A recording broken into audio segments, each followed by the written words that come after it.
100 years ago, 1914 is remembered for many sad reasons. But it is a year the Burnley Football Club can recall with great pride, because 1914 was the year in which Burnley won the FA Cup. It was also the first year that a reigning monarch had attended football's most prestigious fixture.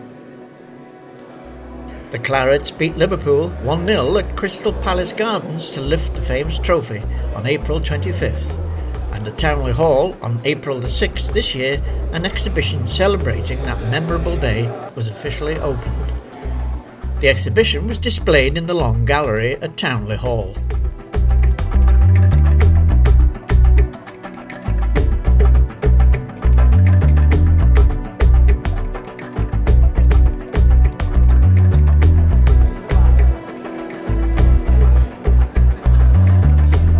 Former Burnley Football Club chairman Barry Kilby opened the proceedings. Well, good afternoon, ladies and gentlemen, and welcome to this opening of this unique exhibition. One person once said to me once, Burnley's too small to be a big club. But then he said, but the history's too big for it to be anything else. And I really believe that. And today we're celebrating one of those big days in the club's history, in the form of the exhibition to mark the 100th anniversary of that famous cup final victory over Liverpool in 1914. I know we have the families here representing Tom Bamford and Billy Nesbitt, who played, and also found with William Bracewell. Barry went on to thank many people before introducing the Clarets historian Ray Simpson to mark the exhibition open. First of all, I'd like to welcome to our exhibition His Worship the Mayor of Burnley, Councillor Frank Cant, and the Mayoress Mrs Gillian Cant. Welcome and thank you. So, Mr Mayor, Lady Mayoress and guests, on behalf of the co-chairman and directors of Burnley Football Club, welcome to Towneley Hall. Ray told of how proud everyone is at Burnley Football Club of this great achievement, 100 years ago this month. The famous Crystal Palace grounds, and it was also the very first time that the reigning monarch had attended professional football's most prestigious occasion.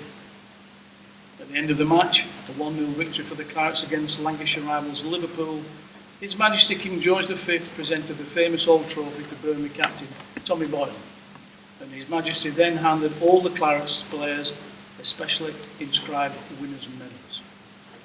Ray Simpson also had a lot of well-deserved thank yous to announce, which included curator Mike Townend and the staff at Towneley Hall. Also people who very kindly submitted many artefacts that made up this wonderful exhibition. We're joined today by 3 extra special guests, family members of 2 of our FA Cup winners from 1914 and the granddaughter of the Vice Chairman. Mr David Holt, the nephew of right winger Billy Nesbitt, Mrs Anita Connor, the step-granddaughter of right-back Tom Bamford, and Mrs Sheila Carroll, who is the granddaughter of William Bracewell. And our special guest, together with His Worship the Mayor, have very kindly officially opened the exhibition by cutting the ribbon. And without further ado, I'd just like to declare the exhibition open.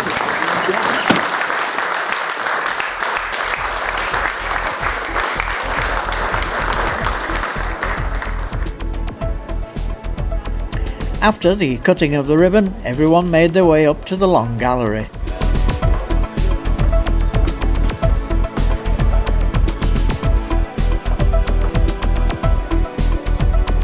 We did manage to get a word with 1 or 2 of the invited guests. Oh, I think it's wonderful to remember the footballers 100 years later.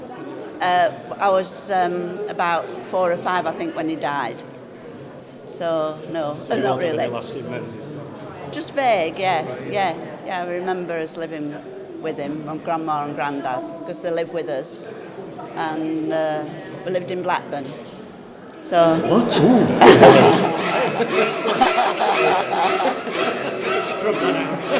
We're getting close now. I think we've all got a bit of a nosebleed, but it's looking like we're getting quite near now. We've had a fabulous season, yes, obviously. And Sean's done a great job from a really small, tight squad, so I'm absolutely delighted the way things are going. You're looking forward to next year?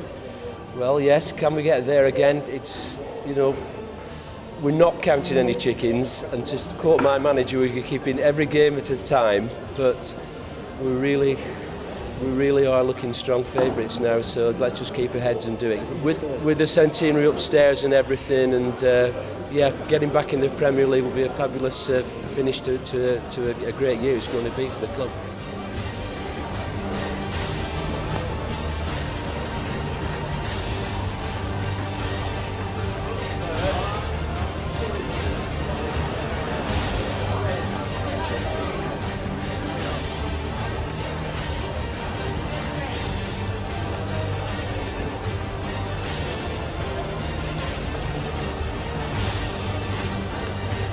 You obviously weren't playing in 1914. I just missed out.